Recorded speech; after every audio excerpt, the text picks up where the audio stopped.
Trump പിണങ്ങിയാലും മോദിക്കൊപ്പം നിൽക്കണമെന്ന നിലപാടിലാണ് നേതാക്കൾ. European രാജ്യങ്ങളാണ് ഇപ്പോൾ ഇന്ത്യയുമായി കൂടുതൽ അടുക്കാൻ ശ്രമിക്കുന്നത്. ഇത് ആഗോള പോലീസ് ചമയുന്ന അമേരിക്കയ്ക്ക് വമ്പൻ തിരിച്ചടിയാണ്. ഇങ്ങനെയാണ് സാഹചര്യങ്ങൾ പോകുന്നതെങ്കിൽ ലോകരാഷ്ട്രങ്ങൾക്കിടയിൽ നിലനിന്നിരുന്ന അമേരിക്കയുടെ ആധിപത്യം ഇന്ത്യ പിടിച്ചെടുക്കുമെന്നാണ് സൂചിപ്പിക്കുന്നത്. ഇന്ത്യ-US വ്യാപാര കരാർ സംബന്ധിച്ച അനിശ്ചിതത്വം തുടരവെ ഇന്ത്യയുമായുള്ള ബന്ധം കൂടുതൽ ശക്തമാക്കാൻ ഒരുങ്ങുകയാണ് യൂറോപ്പ്. ഇന്ത്യ-യൂറോപ്യൻ യൂണിയൻ സ്വതന്ത്ര വ്യാപാര കരാർ പ്രഖ്യാപനം വൈകാതെ ഉണ്ടാകും. കരാർ സംബന്ധിച്ച തുടർ ചർച്ചകൾക്കായി കേന്ദ്ര വാണിജ്യ മന്ത്രി പീയൂഷ് ഗോയൽ ജനുവരി 8-9 തീയതികളിൽ ബെൽജിയം തലസ്ഥാനവും യൂറോപ്യൻ യൂണിയൻ ആസ്ഥാനവുമായ ബ്രസൽസിലെത്തും. പിന്നാലെ ജനുവരി 26-ന് ഇന്ത്യയുടെ റിപ്പബ്ലിക് ദിനാഘോഷത്തിലെ പ്രത്യേക അതിഥികളായി യൂറോപ്യൻ യൂണിയൻ നേതാക്കൾ ഡൽഹിയിലും എത്തും.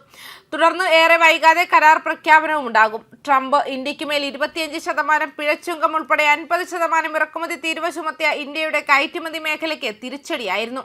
എങ്കിലും യൂറോപ്യൻ യൂണിയൻ ഉൾപ്പെടെ മറ്റു രാജ്യങ്ങളുമായി ഉഭയകക്ഷി സ്വതന്ത്ര വ്യാപാര കരാറുകൾ ഒപ്പുവെച്ച് പുതിയ വിപണികളിലേക്ക് കടന്നുകയറി US ആഘാതം മറികടക്കാനുള്ള പരിശ്രമത്തിലാണ് ഇന്ത്യ.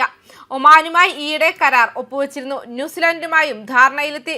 കാനഡ, ഇസ്രായേൽ, ചിലെ തുടങ്ങിയ രാജ്യങ്ങളുമായും വൈകാതെ കരാറിലെത്തും.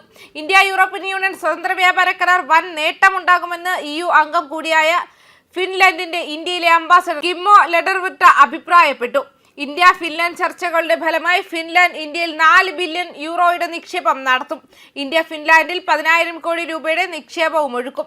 നേരത്തെ റഷ്യൻ എണ്ണ ഇറക്കുമതിയുടെ പേരിൽ യൂറോപ്യൻ യൂണിയനും ഇന്ത്യക്ക് മേൽ പിഴച്ചുങ്കം അടിച്ചേൽപ്പിക്കണമെന്ന് ട്രംപ് ആവശ്യപ്പെട്ടിരുന്നു. ഇത് ഫിൻലാൻഡ് കയ്യോടെ തള്ളിയിരുന്നു. ആവശ്യം അംഗീകരിക്കാൻ യൂറോപ്യൻ യൂണിയനും തയ്യാറായില്ല. പകരം ഇന്ത്യയുമായി സമഗ്രമായ ഡീലിന് ഒരുങ്ങുകയാണ് യൂറോപ്യൻ യൂണിയൻ ചെയ്തത്.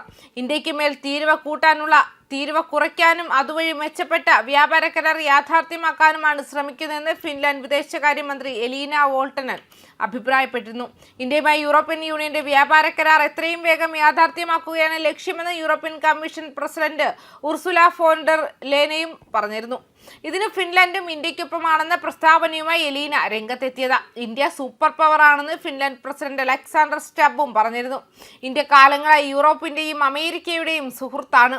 വൻ സാമ്പത്തിക ശക്തിയായി വളർന്ന ഇന്ത്യയുമായി വ്യാപാര ബന്ധം ശക്തമാക്കാനാണ് ശ്രമമെന്നും സ്റ്റബ്ബ് പറഞ്ഞിരുന്നു. ക്രിസ്മസ് ആഘോഷത്തിലേക്ക് റെക്കോർഡ് നേട്ടവുമായി ചുവടുവെച്ച US ഓഹരികൾ പ്രതീക്ഷകളെ കവച്ചുവെച്ച GDP വളർച്ചാ നിരക്ക് വീണ്ടും അടിസ്ഥാന പലിശ നിരക്ക് കുറയാനുള്ള സാധ്യത, AI കമ്പനി ഓഹരികളുടെ തിരിച്ചുകയറ്റം എന്നിവയാണ് കരുത്തായത്.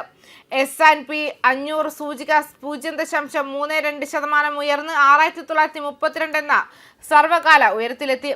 ഡൗൺ 0.60% കയറി.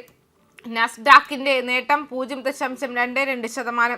നൈക്കി ഓഹരി വില 4.6% ഉയർന്നു. കമ്പനിയുടെ ഓഹരികൾ താൻ വാങ്ങില്ലെന്ന ആപ്പിൾ CEO ടിം കുക്കിന്റെ വെളിപ്പെടുത്തലാണ് നേട്ടമായത്.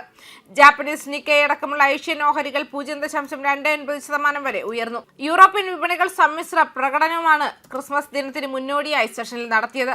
ക്രിസ്മസ് പ്രമാണിച്ച് ഇന്ത്യൻ ഓഹരി വിപണികൾക്കും ഇന്ന് അവധിയാണ്. ഇന്നലെ സെൻസെക്സും നിഫ്റ്റിയും നഷ്ടമായത് കുറിച്ചത്.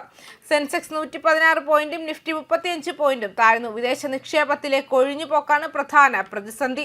2024 15 പൊതു അവധികളാണ് ഇന്ത്യൻ ഓഹരി വിപണികൾക്കുള്ളത്. ജനുവരി 26-ന് റിപ്പബ്ലിക് ദിനത്തോടെ അതിന് തുടക്കമാകും. ചരിത്രത്തിൽ ആദ്യമായി ഔൺസിന് $4,500 മുകളിലേക്ക് കുതിച്ചു കയറിയ രാജ്യാന്തര സ്വർണ്ണവില ലാഭമെടുപ്പിന് പിന്നാലെ താഴ്ന്നിറങ്ങി. നിലവിൽ വില $4,479. കേരളത്തിൽ ഇന്ന് വില കുറയുമെന്ന് കരുതിയെങ്കിലും ഘടകവിരുദ്ധമായി കൂടി. ഗ്രാമിന് 30 രൂപയും പവന് 240 രൂപയും കൂടി പുതിയ റെക്കോർഡുമിട്ടു. വെനസ്വേല, US, യുക്രൈൻ, റഷ്യ സംഘർഷത്തിന് അയവില്ലാത്ത പശ്ചാത്തലത്തിൽ രാജ്യാന്തര എണ്ണവിലയും നഷ്ടത്തിലായി. WTI ക്രൂഡ് വില $58, ബ്രെന്റ് വില $62 ന്യൂസ് ഡെസ്ക് കർമ്മ ന്യൂസ്.